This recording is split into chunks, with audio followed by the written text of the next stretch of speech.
Toujours en compagnie de Joséphine Cazoula. Bonjour, toujours. Bonjour. Je ne sais pas pourquoi je lui dis bonjour. On est toujours ensemble. Dans le Mandia Insem, vous nous avez proposé 3 recettes à base d'artichaut à la mode sarde. Oui, hein, Joséphine, on a fait l'antipasti, on a fait avec les pâtes, avec le pain sarde, qui est là-bas d'ailleurs, du côté de nos invités. Au lieu de cuire les pâtes, on a cuit du pain. Et puis là, vous nous faites une soupe. Et puis là, je fais une soupe d'artichaut avec des lamelles d'artichaut, 2 artichauts entiers pour vous montrer, voilà. Vous voyez? Puis j'ai mis du fenouil, des pommes de terre, du persil, rissolé dans l'ail, l'huile d'olive, voilà. Alors ça, c'est la soupe. C'est un marmiton. Et je vous ai coupé tout à l'heure parce que vous allez nous parler de votre papa. Qu'est-ce qui se passait avec votre papa? C'est-à-dire que mon papa, il aime bien manger, il arrivait de la campagne, donc ma mère ne pouvait pas lui présenter un artichaut dans l'assiette comme ça. Alors en le présentant dans une assiette de soupe comme ça, avec un peu de pommes de terre, un peu de tout, puis après on trempe du pain sarde, donc un homme peut se nourrir, voilà. D'accord. Alors, logiquement, vous me disiez qu'il fallait à peu près une vingtaine de minutes pour faire ce plat. Ce qu'on va faire, c'est qu'on va changer, parce que là, ça fait du bruit. On va changer de... Mettez-vous plutôt sur celui-ci. Mettez-vous là. Voilà, puissance, on va monter. On va arrêter celui-ci. Quand c'est cuit, moi je rejoins mes invités, quand c'est cuit, vous nous l'amenez pour déguster. D'accord, Vous allez voir, vous allez vous régaler, parce que ça sent déjà bon. Vous sentez? Ah oui, je sens. Ça parfume déjà. Hein. Allez, vous, suivez-moi, on va rejoindre. Bon, les téléspectateurs, ils ne sentent pas le parfum. Donc il vaut mieux qu'on leur dise. Diana, ça va toujours, Diane? Très bien. À côté de nous, toujours Emmanuel Pierre, directeur de l'incubateur de Corse. Oui. On rappelle ce que c'est que l'incubateur, tiens, quelques mots d'ailleurs, Emmanuel, puisqu'on vous a tous les mois, mais il faut répéter. Il faut répéter. Mais c'est une structure d'accompagnement de projets innovants qui permet justement de mettre en œuvre des ressources financières humaines, de l'accompagnement humain, pour favoriser la création d'entreprises innovantes en Corse. Et quand on crée une entreprise innovante, il faut savoir la protéger. C'est la raison pour laquelle on va parler de la propriété intellectuelle. Avec vous, Jean-Michel Calbeau, vous travaillez à l'ADEC et qu'est-ce que vous faites précisément? Je m'occupe de la propriété intellectuelle à l'ADEC, c'est-à-dire que je suis chargé d'animer, de diffuser la propriété intellectuelle au sein du tissu économique corse. Et je dois porter assistance à Emmanuel Pierre dans ses projets innovants pour tout ce qui touche à la propriété intellectuelle. Donc la propriété intellectuelle, ne vous inquiétez pas, dans quelques petites minutes on va définir tout ça. Mais avant cela, il y a la date du jour avec Diana qui a passé un excellent week-end, paraît-il. Au village? Rien de mieux. Ah bon? Au soleil. C'est là où vous avez préparé la chronique du jour? Exactement. D'accord. 16 janvier aujourd'hui? Allez. Voilà, alors 16 janvier, nous démarrons au XVIe siècle, 1567. Un spaliste, une course voyant, donc, puisqu'il lit dans les épaules, vous savez, prédit à San Pierre Ugorzu sa mort prochaine. C'était en 1567. Un jour plus tard, il va être assassiné. Oh. C'est pas extraordinaire? C'est extraordinaire, oui. 1875 maintenant, un 16 janvier toujours, Verlaine. Vous y croyez, vous, à ça? Tiens, Emmanuel. Vous y croyez, c'est au rêve prémonitoire, genre comme ça, là, les matzera? Personnellement, non. Non, par tradition. Oui, vous vous engagez pas au nom de l'incubateur là quand je vous pose la question. Non, bien évidemment. Mais je me dis, enfin, je suis plutôt qu'un garçon rationnel, mais l'eau, tout ça, c'est des choses qui me parlent aussi. Donc. Voilà, on s'est dit Micaspaliste, Thomas. Pas personnel. Enfin, je suis plutôt cartésien, mais par tradition, oui. Voilà. D'accord. Et vous, Diane? Tu y crois, Odino? Ah oui. J'y crois beaucoup. J'y crois énormément. 1875 maintenant, Verlaine, le 16 janvier, sort de prison. Qu'avait-il fait? Il avait été condamné à 2 ans de prison. Il va bénéficier d'une remise de peine pour bonne conduite, car il avait été en fait condamné pour avoir tiré 2 coups de revolver sur son amant, qui était Verlaine, sortait. Couché même. Couché, ou du moins avait une relation, il avait une love affaire avec Arthur Rimbaud. Oui. Et peu après sa sortie, d'ailleurs, il va partir rejoindre son amant à nouveau à Stuttgart, où celui-ci travaille en tant que précepteur. Voilà, c'est une histoire mouvementée. 1945, toujours un 16 janvier, c'était la nationalisation de Renault.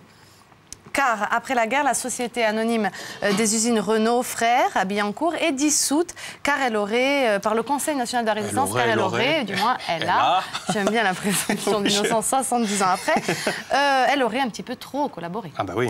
Elle a trop collaboré. On va en parler d'ailleurs. Et c'est Louis Renault qu'on a vu à l'image, qui va être défait, qui va être déchu, qui va perdre un peu toute sa fortune. Tous les actionnaires vont revoir leur part, je dirais, remboursée, sauf Louis qui va être ruiné totalement. On va voir ailleurs de brevets, Renault. Bon, exactement, c'est ce que j'allais dire. On va voir tout à l'heure que Renault dépose beaucoup de brevets de propriété intellectuelle, justement, chaque année. Absolument. Et Renault, l'homme, du moins Louis Renault, est mort en prison avant même d'avoir pu se défendre. Voilà. On continue.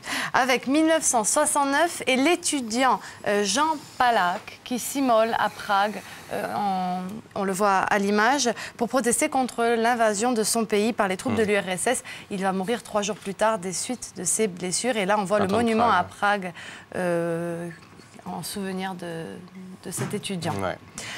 1974, maintenant, c'était la promulgation d'un décret qui crée une épreuve facultative de Corse au baccalauréat, une épreuve qui existe toujours e sempre d'attualità, puede passare vostra prova di lingua corsa e se così do più forte c'è anche un premio Andrea Fazzi. Ecco. Un prix que je ne sais pas, que j'ai pu avoir dans ma jeunesse.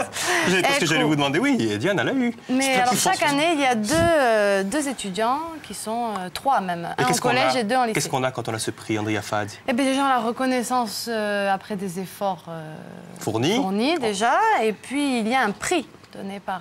Mais c'est symbolique, il n'y a pas d'argent, il n'y a pas de... Un petit peu d'argent, Un petit peu d'argent, voilà. D'accord. 2005, maintenant, une Roumaine de 66 ans va donner la vie elle devait donner la vie à des jumelles, mais un des 2 enfants va décéder. Donc à une petite fille, c'est la personne la plus âgée ayant pu infanter, mais grâce à la fécondation in vitro, bien entendu. Et le record a été battu en 2006 par une femme qui avait 67 ans. Un commentaire Triste record, peut-être. Non, pas de commentaire. Manuel? Non, là on est dans les biotechnologies et si on le rejoint à la thématique de l'émission, il y a beaucoup de brevets aussi déposés là-dessus. Mais bon, ensuite il y a des records qui n'appellent peut-être aucun commentaire. Voilà, et c'est une Espagnole qui d'ailleurs est décédée depuis. Les naissances. Avec en 1907 la naissance à Ajaccio du peintre Pierre Ambrogiani, très connu pour ses couleurs plus que vives, vous pouvez en juger à l'écran. Il nous a quittés en 1985. Il y a très longtemps, un tableau à la Poste d'Ajaccio signé Pierre Ambrogiani. Il n'y est plus depuis la récente rénovation, mais il est, ne vous inquiétez pas, dans les bureaux de la Poste. On ne peut plus l'admirer. Et sachez que ce peintre a une côte d'ailleurs extraordinaire. C'est pas mal. Hein. Il est très connu, notamment du côté de Marseille, où il a constitué et construit sa notoriété. Autre naissance, 1932, c'était celle de Dian Fossey. Vous rappelez-vous de ce nom? C'était peut-être un petit... J'allais dire Danse avec les loups, n'importe quoi. Non, Danse avec les gorilles. Zoologiste. Elle était ethnologue, spécialiste dans l'étude du comportement des gorilles. Il y a un film. Dans les montagnes Virunga du Rwanda, au Congo. Et elle a d'ailleurs été assassinée le 26 décembre 1985. Son assassin reste toujours inconnu à ce jour. Le film, c'était Gorille dans la brume. Gorille dans la brume. Brume, au titre. Après Danse avec les loups, Gorille dans la brume. Voilà, c'est tout en ce qui concerne le 16 janvier. On finit quand même par une petite note optimiste, parce qu'entre la prison et les immolations, à part, etc. l'assassinat de Dian Fossey, mais du moins son œuvre continue. Voilà. Ah oui, c'est vrai que... Merci Diane. Allez, c'est l'heure de parler tout de suite du thème qui nous préoccupe aujourd'hui, à savoir la propriété intellectuelle. Et pour ce faire, pour nous éclairer, on a besoin de notre chroniqueuse du jour.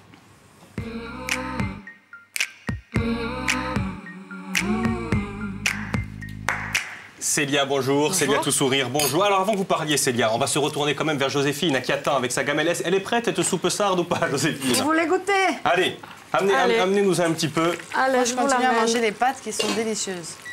Parce que là, on a encore, là, on a encore quelques pâtes, enfin quelques pâtes. Vous voulez un petit peu d'aide? Attendez, je viens un petit peu vers vous, non? Ça va? Alors, voyez, vous direz, comme mon père, au moins avec ces artichauts-là, on mange.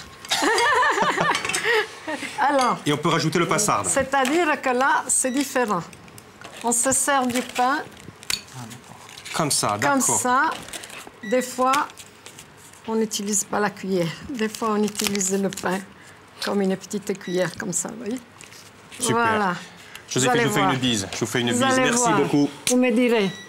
Eh bien, Ciao, vous allez aller dans les couloirs, là, vous allez regarder d'autres réactions. Merci, merci. Presto, Attention, ciao, merci beaucoup à vous, Joséphine. Eh ben, dans un mois, pour un nouveau plat sarde. J'amène votre soupe, Ciao, bon appétit. Eh bien, écoute, on va goûter. Célia, on va parler de la propriété intellectuelle, non? Exactement. Qu'est-ce que c'est la propriété intellectuelle? Bah, écoutez, la propriété intellectuelle... Je vous coupe, on va déguster pendant que vous nous expliquez aux téléspectateurs. Hein. Moi, j'ai pas le droit de manger, d'accord? Donc, c'est l'ensemble des droits qui sont accordés à un auteur pour sa création intellectuelle, c'est-à-dire une œuvre de l'esprit. Alors, une œuvre de l'esprit, c'est-à-dire, en gros, tout ce qui n'est pas œuvre de la nature. Et la propriété intellectuelle, elle comporte deux branches. Vous avez la propriété littéraire ou artistique. En gros, c'est tout ce qui relève de l'imagination. Ça peut être un livre, ça peut être un texte, ça peut être une chanson, un dessin, tout ce que vous voulez. Et en France, c'est protégé par le droit d'auteur. D'accord.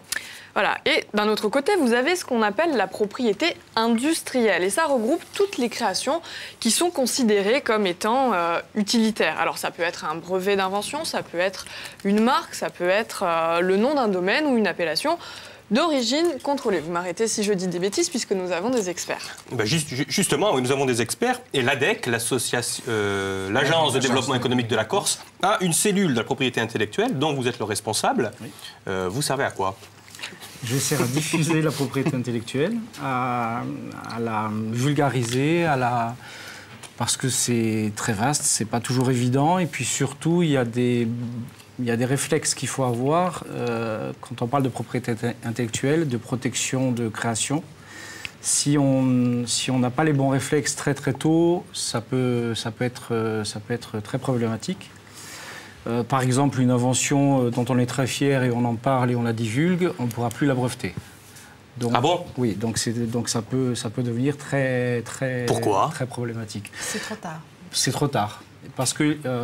Elle est publiée. Pour breveter une invention, il y a un certain nombre de critères, et un de ces critères, c'est la nouveauté. Et la nouveauté est universelle, c'est-à-dire que ce n'est pas la nouveauté... par exemple en France, ou la nouveauté aux États-Unis, ou la nouveauté, il faut que ce soit nouveau dans le monde entier. Voilà. Et comment sait-on que c'est nouveau dans le monde entier? En général, on le sait quand quelqu'un nous dit qu'il a déjà inventé ce qu'on invente soi-même. Et mais alors, comment sait-on qu'on a déjà inventé ce qu'on invente soi-même, puisqu'il ne faut pas dire ce qu'on a inventé? C'est un peu bizarre, là. Alors, le bon réflexe, c'est... Déjà, de faire des recherches, il y a des bases gratuites pour ça sur le site de l'INPI, inpi.fr. On rappelle ce que c'est que l'INPI. Institut national de la propriété industrielle. D'accord. Ça, c'est pour tout ce qui est brevet. Pour tout ce qui est brevet, marque, dessin, modèle. En France. En France, oui. En France, oui. Donc, on va sur le site de l'INPI, c'est ça? Voilà, on va sur le site de l'INPI. Vous avez des bases de recherche qui sont assez bien faites, d'ailleurs, et qui sont complètes forcément. Vous avez aussi le site de l'OMPI, l'Office mondial de la propriété intellectuelle. Enfin, vous avez tout un tas de sites accessibles à partir du site de l'INPI. L'OMC également. L'OMC. Parlez un petit peu plus fort, parce que vous n'êtes pas que tous les deux. Je vous le rappelle, Célia. L'OMC, l'OHMI, enfin, tout un tas de sites en fonction de ce qu'on cherche. Est-ce qu'on cherche plutôt une marque? Est-ce qu'on cherche plutôt un brevet? Voilà. Donc d'accord, alors une fois qu'on a vu que soi-disant l'invention, c'est vraiment nouveau, donc on est sûr qu'il n'y a personne qui l'a, qu'est-ce qu'on fait alors ensuite? Alors déjà on se tait. D'accord. Ça c'est la première chose à faire, on n'en parle à personne. Et une fois qu'on sent qu'on pourra passer à une phase industrielle, c'est-à-dire qu'on pourra en parler, qu'on devra en parler, là il faut faire une demande de dépôt de brevet. Alors une demande de dépôt de brevet, ça ne coûte pas très cher. Ça ne coûte pas très cher, par contre il ne faut pas le faire tout seul. Il y a des gens qui sont formés pour ça, qui sont spécialistes, ça s'appelle les conseils en propriété intellectuelle, les CPI. On trouve l'annuaire des CPI, encore une fois, sur le site de l'INPI. Ces gens-là, c'est leur métier, ils savent rédiger un brevet, puisque un brevet, c'est une rédaction assez compliquée. Et il y a un formalisme qui est très important, puisque c'est un acte juridique. Et donc, on s'adresse à ces gens-là qui vont rédiger un brevet. Et si les taxes ne coûtent pas très cher, la rédaction du brevet, d'un brevet français, en général, on s'en tire à 5 000 à 6 000 euros. À 5 000 euros. Et une fois qu'on a ce brevet, donc il faut combien de temps entre le moment où on dépose et... Alors, à partir du moment où vous déposez, où vous avez fait votre acte de dépôt à l'INPI, vous êtes réputé protégé. La date de dépôt, vous êtes protégé à partir de la date de dépôt. Ensuite, vous avez un délai pendant lequel vous ne pouvez pas parler de votre invention, même si vous avez une date de dépôt, qui est le délai... Combien de temps ? C'est 5 semaines, je crois, qui est le délai que se réserve la Défense nationale. D'accord. Et une fois qu'il y a ces 5 semaines qui sont passées, Célia, on reviendra vers l'incubateur tout à l'heure, hein, mais Célia, qu'est-ce qui se passe alors ? On est protégé. Déjà, j'avais envie de faire un point. Donc ça, c'est vraiment pour ce qui est des brevets, c'est-à-dire la propriété industrielle. Et il y a une petite différence quand même avec tout ce qui est droit d'auteur qui est régi par un droit qu'on peut qualifier d'extra-patrimonial. C'est-à-dire que vous avez un droit patrimonial qui va vous permettre de gagner de l'argent, et un autre qui est plutôt moral, et en fait, qui est vraiment lié intrinsèquement à l'œuvre. En gros, elle ne pourra jamais être dénaturée, quelle que soit la durée dans le temps, puisque vous savez qu'un texte, par exemple, à un moment donné, il va tomber, au bout de 70 ans, dans le domaine public. Eh bien, je suis Voltaire, j'écris un livre, et mes descendants, donc... quelques siècles plus tard, ont le droit de faire valoir l'authenticité de mon œuvre. En gros, même si des maisons d'édition ont le droit de publier mes écrits, si une maison d'édition a une lubie, on ne pourra jamais modifier le texte original. Et ça, c'est valable uniquement pour le droit d'auteur. D'accord, mais alors, qu'est-ce que c'est qui est... Je reviens là, qu'est-ce qui est protégé? Alors, une fois qu'on a déposé son brevet, qu'est-ce qui est protégé? Ce qui est inscrit dans les revendications du brevet. C'est-à-dire qu'un brevet se compose de plusieurs parties, et il y a une partie qui s'appelle les revendications. Et les revendications, c'est ce qu'on veut protéger dans le brevet. Voilà. Ce sont des termes choisis, il peut y en avoir plusieurs, il peut y en avoir beaucoup, elles peuvent être liées entre elles ou pas. Protéger, ça veut dire quoi? Protéger, ça veut dire qu'on a le droit d'interdire à quelqu'un d'autre de commercialiser, de se servir de notre invention. Voilà. Un brevet, ce n'est pas forcément un droit d'exploiter, c'est surtout un droit d'interdire. Voilà. D'accord. Et entre contrepartie de ce droit, la société vous accorde donc vous diffusez votre invention, et en contrepartie, vous avez une protection. La société vous protège pendant une durée de 20 ans. À condition et au bout de 20 ans, que se passe-t-il? Ça tombe dans le domaine public, et là, tout le monde peut le faire. D'accord. Et vous, l'incubateur, vous intervenez pourquoi, alors, en Corse? Alors, parce qu'en fait, ce qui se passe, c'est quand on a une idée innovante, on vient vers vous, et si elle est vraiment, vraiment innovante, oui, vous nous dirigez vers M. Calbo ou alors, en appui, voilà, on travaille ensemble sur le sujet, puisque voilà, la propriété intellectuelle, telle qu'elle a été décrite à l'instant, est quand même un enjeu majeur aujourd'hui, d'autant plus qu'avec la mondialisation de la société, on est confronté à ce genre de problème. Effectivement, le brevet, en l'occurrence, il n'y a pas que le brevet, est un monopole pour l'inventeur, avec une contrepartie de diffusion, mais c'est un monopole qui lui permet d'exploiter et donc de valoriser économiquement son invention. Donc ça intéresse l'incubateur, puisque l'incubateur accompagnant des projets innovants, on a besoin effectivement de sécuriser ces projets, et le conseil de la cellule de propriété intellectuelle, qui est né d'une collaboration avec l'INPI, dont on a parlé auparavant, l'Institut national de propriété industrielle, permet de sécuriser, comme je le disais, de protéger l'invention, et donc de permettre au porteur de projet, à l'inventeur, de valoriser économiquement son travail, son invention, son savoir-faire. C'est systématique, alors dès qu'on a une idée innovante, automatiquement il faut la protéger? C'est systématique. C'est systématique? D'une certaine façon, il y a plusieurs sortes de protection. Le brevet en est une, mais ce n'est pas la seule, loin de là. Vous en avez une qui est toute bête, qui est le secret. Le secret, c'est une forme de protection. Mais le secret, ça se travaille, ça se prépare, ça se formalise. Vous avez le... Ça veut dire quoi, ça se formalise, le secret, je pense? Parce que j'ai une idée, je la garde pour moi, mais bon... Alors, le secret, c'est par exemple... À qui faire confiance, alors voilà, parce que je pense qu'il y en a plein. J'imagine qu'il y a beaucoup de gens qui ont des projets innovants qui ne savent pas quoi faire, donc... Alors, le secret, c'est quoi? Alors, le secret, c'est par exemple quand vous allez parler à quelqu'un de votre projet, lorsqu'on reçoit à l'incubateur un porteur de projet, systématiquement, on signe ce qu'on appelle un contrat de confidentialité. Voilà, merci. Un contrat de confidentialité qui nous engage, c'est-à-dire qu'on n'a pas le droit de se servir de ce qu'ils vont nous dire pour déposer un brevet.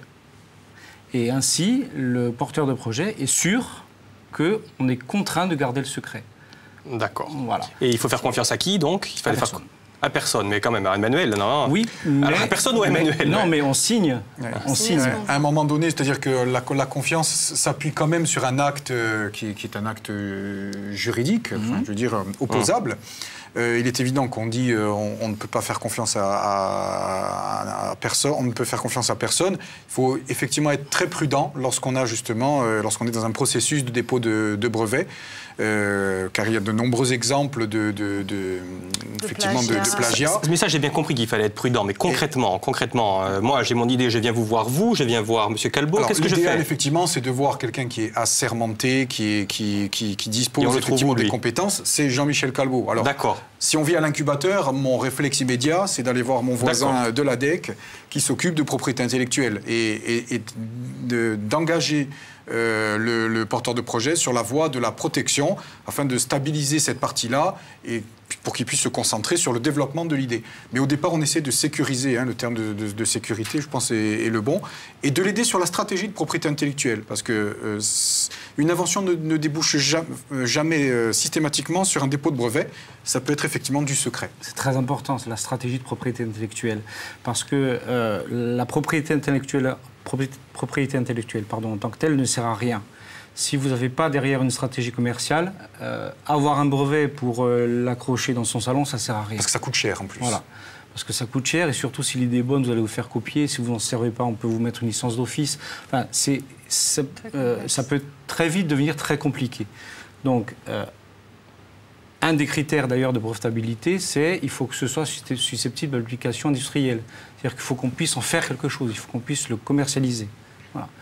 Donc, le brevet pour le brevet, ça ne sert à rien. La stratégie, comme disait Emmanuel, la stratégie de propriété intellectuelle doit être collée à la stratégie commerciale. Et la stratégie, c'est vous qui la mettez en place? On aide le porteur de projet, effectivement, à la définir. Allez, il y a des porteurs de projet qui regardent la télé, je pense, Diane, à qui ont quelques questions SMS à vous poser tout de suite. Avec une première question qui serait la suivante. Elle arrive... C'est ça? Oui, je pense. Aidez-moi. J'ai inventé une machine à faire la poulinde. Comment faire pour protéger mon idée? Alors déjà, très mauvais choix de le dire comme ça à la télé, je pense, si j'ai bien compris. Hein. Non, parce que là, il n'y a pas de détails. Non, on ne voit pas le concept. Voilà, ceci dit, il donne quand même une petite idée. Il faut être très précis. Donc là, il n'y a pas grand risque. Mais excusez-moi, je me permets.